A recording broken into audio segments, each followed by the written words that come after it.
ইংরেজি শেখার ক্ষেত্রে প্রথমত আমরা যে ভুলটা করি সেটা হচ্ছে স্পিকিং বা রাইটিং শেখার জন্য আমরা সিঙ্গেল ওয়ার্ড এবং সিঙ্গেল সেন্টেন্স মুখস্থ করতে শুরু করি।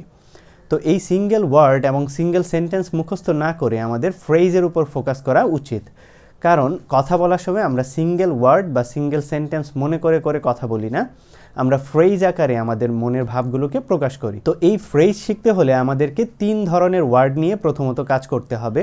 প্রথমটা হচ্ছে ডিটারমিনার, দ্বিতীয়টা হচ্ছে অ্যাডজেক্টিভ এবং নাউন।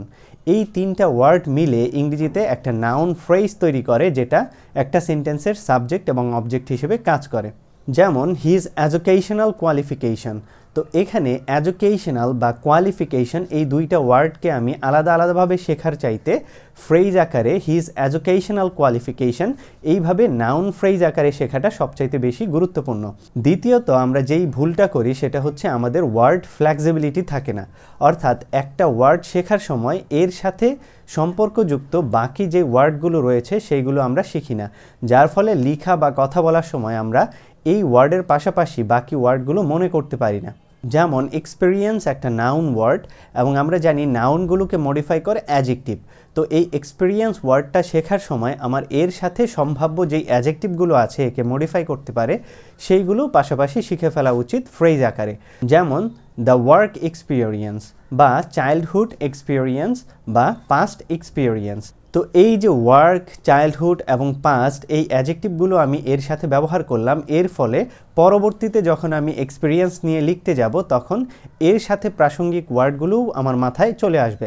এছাড়াও আমাদেরকে এক্সপিরিয়েন্স ওয়ার্ডটার সাথে কী ধরনের ভার্ব যায় সেই বিষয়গুলো মাথায় রাখতে হবে, এবং এই বিষয়গুলো নিয়েই কিন্তু আমি ফ্রেজের উপর বিভিন্ন ভিডিও তৈরি করেছি, সেই ভিডিওগুলো আপনারা দেখতে পারেন। আবার ফেইট হচ্ছে একটা নাউন ওয়ার্ড। এই ওয়ার্ডটার সাথে সম্ভাব্য যে অ্যাডজেক্টিভগুলো আছে সেগুলো হচ্ছে the same fate, the terrible fate, the tragic fate.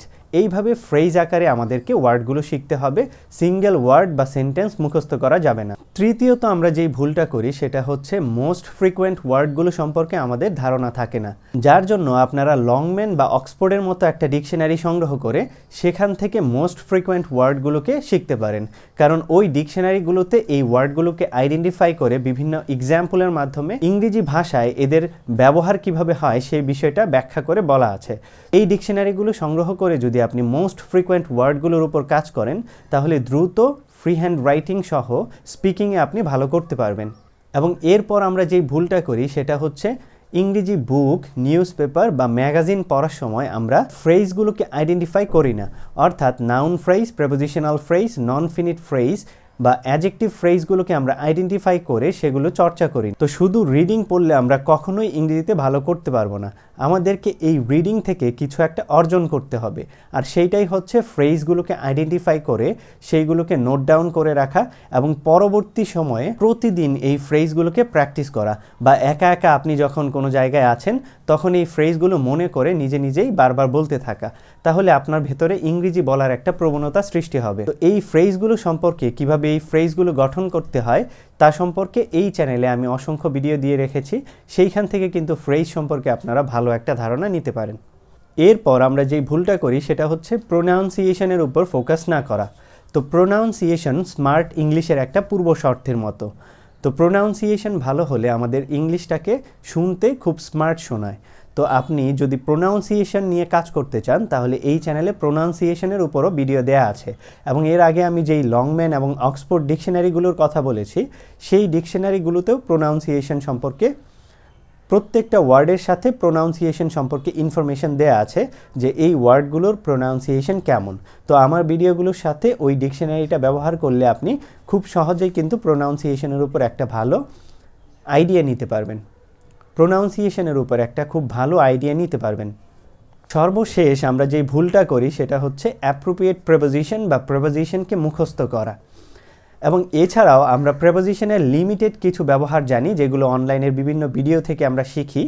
এছাড়াও কিন্তু সিচুয়েশন ওয়াইজ প্রেপোজিশনের বিশদ ব্যবহার রয়েছে। তো প্রেপোজিশন মুখস্থ করার বিষয় না, এটা বুঝে সিচুয়েশন অনুযায়ী ব্যবহার করতে হয়।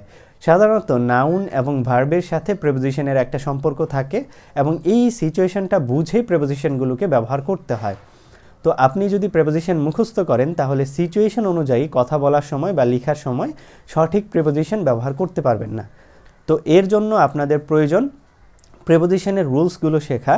তো আপনারা যদি প্রেপোজিশনের উপর ভিডিও চান তাহলে আমাকে অবশ্যই কমেন্টের মাধ্যমে জানান, এবং আমি একটা ভিডিও ইতোমধ্যেই দিয়ে রেখেছি প্রেপোজিশনের উপর, সেই ভিডিওটা দেখে যদি ভালো লাগে তাহলে আমাকে জানাতে পারেন। তো এই ছিল বেশ কিছু ইংরেজি শেখার ক্ষেত্রে ভুল যেগুলো আমরা প্রতিনিয়তই করে থাকি। এই ভুলগুলো থেকে যদি আপনি বেরিয়ে আসতে পারেন তাহলে আপনি খুব সহজেই ইংরেজিকে কম সময়ের মধ্যে ক্যাচ করতে পারবেন। তো ভালো থাকবেন সবাই, চ্যানেলটাকে সাবস্ক্রাইব করবেন। আসসালামু আলাইকুম।